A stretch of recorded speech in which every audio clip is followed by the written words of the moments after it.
Good morning. It's back to school time, so today on Spotlight, we'll focus on preparing our young people for the jobs of the future, from the skilled labor shortage to entrepreneurial success. What are we as a state and Southeast Michigan community doing to teach and raise awareness? We'll address that today with Todd Sachse, founder and president of Sachse Construction, and a little later in our program with Maisie Gillis, Vice President of Human Resources for Guardian Industries. It's Sunday, August the 25th. I'm Chuck Stokes, and this is Spotlight.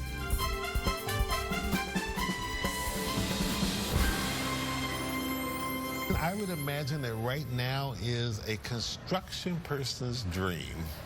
Well, I'm going to say yes and no. Okay. Right? It kind of goes both ways, right? So, yes, there's a lot going on, but as we all know, there's a shortage of construction trades. There's not enough skilled trades in our market, and quite frankly, nationally. But I would say that local is in much worse shape than they are in most other cities in the country. Is that right? We'll probably have, even though we may have a lot less construction than there is in many other cities, as you and I were just talking about some of the other major cities, we have the largest gap between skilled trades and the need for skilled trades. And Mr. Sachse, why is that?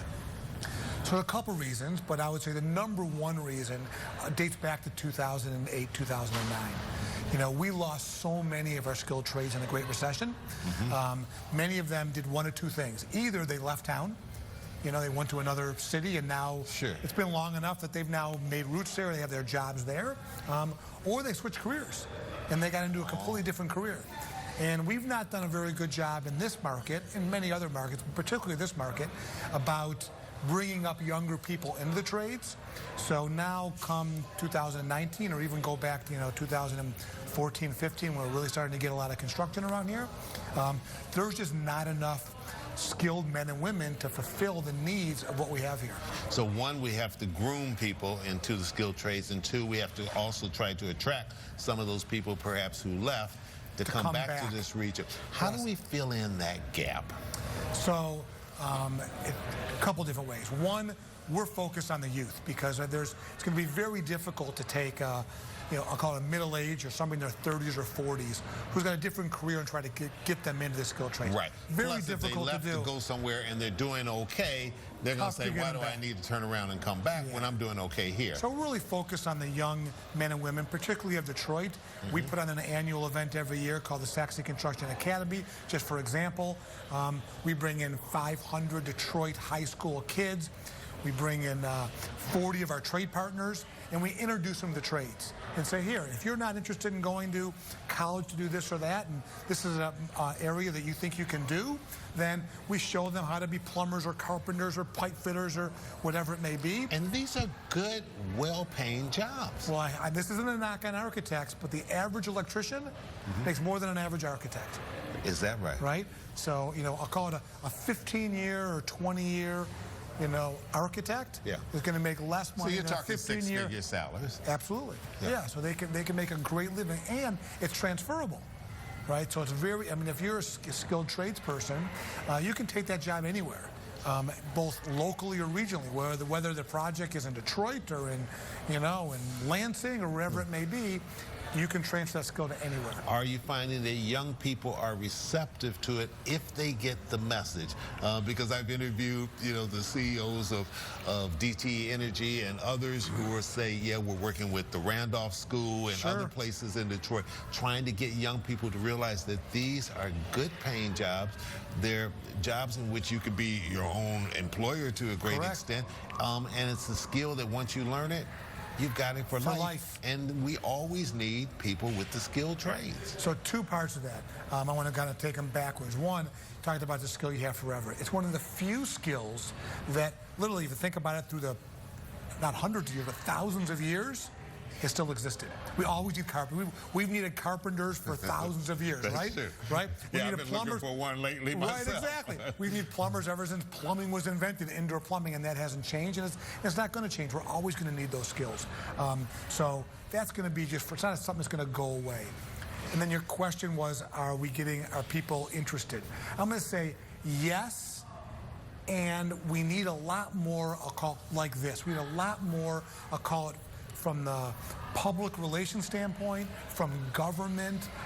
There needs to be a message out there that it's okay, that it's a respected profession. Yeah. You know, that our society views a skilled tradesperson no different than a TV talk show, you know, host, or a chef, or an architect, or a manager of a retail store. Because everybody wants to feel good about whatever profession they're in and not feel as though they're in a profession that people may look down upon. Exactly. So we need to have a whole societal change. And quite frankly, I think it needs to start literally from a whole public relations standpoint, whether it be from government, from the schools, and not say, you know, hammer bad, book good. Well, wait a second. Being a skilled tradesperson is a highly respected, very difficult, very challenging, both intellectually and physically, and just ability to do those things.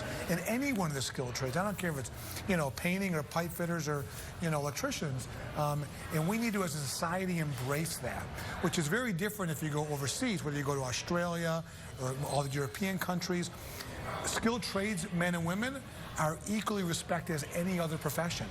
In America, we've somehow, you know, didn't take that attitude over the last 20, 30 years. And I think it's hurt us. All right, we need to take a short break. We'll come right back. And I want to find out a little bit about your own success story. Okay. All right, we'll be right back. Don't go away. Tell me about your story. How did you get involved in the construction business? The short story is, because I know we don't have a lot of time in this segment. You give me the abbreviated version. Right. I'm actually graduated from the University of Michigan, actually a pre-med, got into medical school and said no thank you. I started a window washing and maid service business in high school and in college. And then after college, I started buying student rental properties in Ann Arbor. And I was the maintenance guy and renovated the kitchen and so on and so forth. And then one thing led to another. Had an opportunity to build an apartment complex in Ann Arbor when I was 26. Had no idea what I was doing. Did you have other family members that had been in the skilled trades? Zero. Okay. My father was a furniture salesman. And just kind of one thing led to another. And then in 1991, after kind of dabbling in maintenance and construction, I got a phone number and made up a really creative name, Sachse Construction. You know? Right.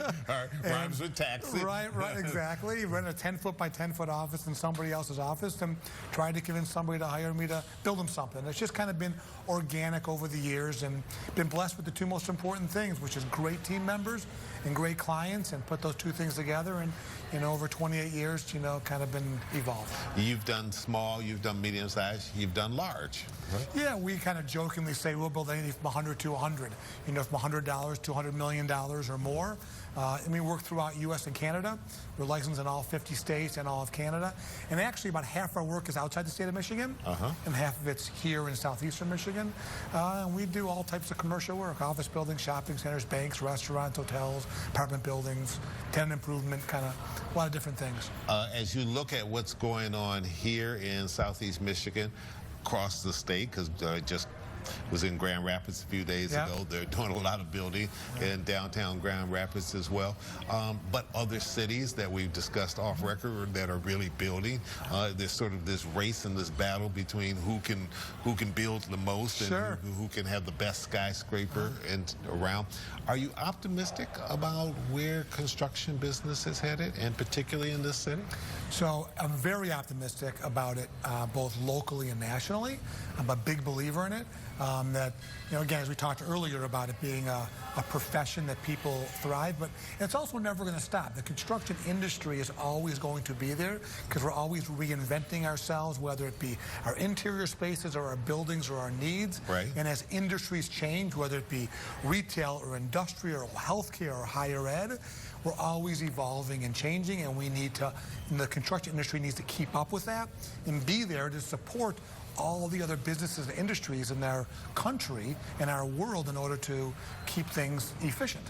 What role, if any, should government play in all this? We know that private enterprise is involved with it because it's their profession, and so it's in their own self-interest to try to groom the next crop coming up, or work with the various unions that are helping have apprenticeship programs. And I know there's a lot of that going on right now. But what role should government play in this? I think government play a couple different roles. One, as we talked about earlier, saying the message that that it's a profession that is respected. If you go all the way back, and this isn't a political statement, but you asked about government, if you go back to the 1980s or early 1980s, can I call it the Reagan administration, there was this big push that if you don't go to college, you are somehow, that's like a bad thing. And that was the message that was sent. But I think the government needs to send an additional message. Going to college is great, but going to a skilled trades is another path that is equally as respected and socially accepted. So I think that's part of it. And I'm actually a big believer that the community colleges should take on a much bigger role in these skilled trades. And more young people are going to community colleges because they can't afford the four-year colleges. It's way more cost and it's effective. A good entry-level way to be able to get in. I'm not going to call it entry level. How about the fact that I just graduated college and I'm going to go to Wayne Community College or Oakland Community College or Washington Community College or any one of them, and I'm going to go become an electrician. And I'm going to go to that college and come out of there as an electrician, and let those colleges provide that for these young men and women coming out of high school, and then it'll raise the whole level of kind of maybe social acceptance to it. It's a way more cost-effective way to do it. It's also right now, like we're doing, as I mentioned, the Sachse Construction Academy in October. The morning is for the high school kids, then the afternoon we're doing a job fair for Detroiters, 18 to 25-year-olds, and we're having our 40 trade partners there, electricians and carpenters and all the different trade partners, and say, if you're looking for a job, come, and we have companies that are going to be there saying, we are hiring, so we're trying to bring people in to do so. We got to just change that whole thing. So government needs to do that on the education side, and in the messaging, I think is really, really important. I don't think there's a single skilled trades partner out there that we have that isn't looking for quality people who want to work hard and learn. Right. There's that much work out there. All right. Great message. Hopefully, young people out there listening, and some older people as well who may want to change professions. And best of luck with the academy. Thank you. Make sure that we'll put a website on the information so that people can we can get you that information. It's on May 22nd. I'm sorry, October 22nd. All right, so we'll get you the information. Right around the corner. You got it. You got it. All right. Okay. Thank you again. Thank you so much. Best of luck with everything you're doing.